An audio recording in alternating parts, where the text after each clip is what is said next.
So it was the fall of 2012, and I was walking to my gymnastics gym. It wasn't even a mile from my house. And as I walked up the hill, I saw a van driving towards me. And there was two men sitting in the front, and they stared at me as they stopped. They both did. And they stopped at the intersection, which was normal. But this was my neighborhood, and I did not know these men. I knew they didn't live there. And so I began to prepare my escape, just in case something did happen.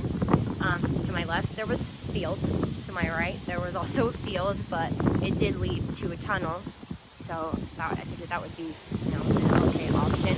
And my first thought was to just run to my gym because that was ahead of me and there was some houses. But then I realized it was 3 p.m. on a weekday, so I don't know if anyone's even going to be in their houses. So if I scream, they might not hear me. So, I was only 14 years old at the time, and I was only about 85 pounds. So, if they would have tried to overpower me, they would have easily been able to. And these men clearly saw my options. They pulled into the intersection, blocking my only escape route. So my heart started pounding, and I turned to the right and ran into the field, running for the tunnel. And they followed me in the van, but stayed on the road. And once they were a little bit further away, I ducked down behind some bushes to see if they would just keep going.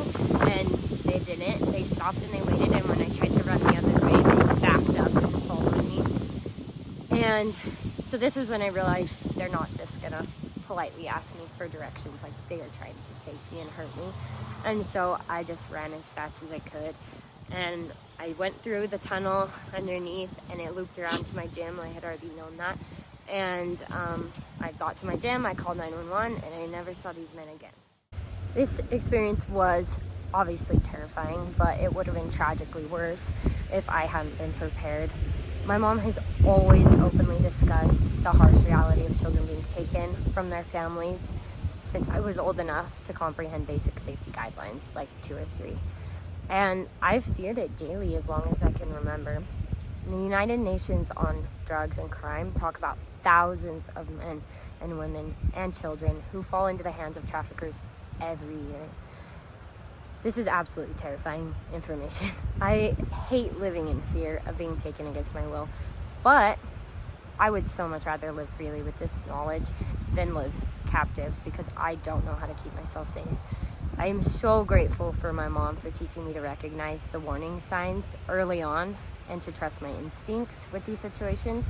I'm also extremely lucky that these men did not get out of their vehicle with a weapon.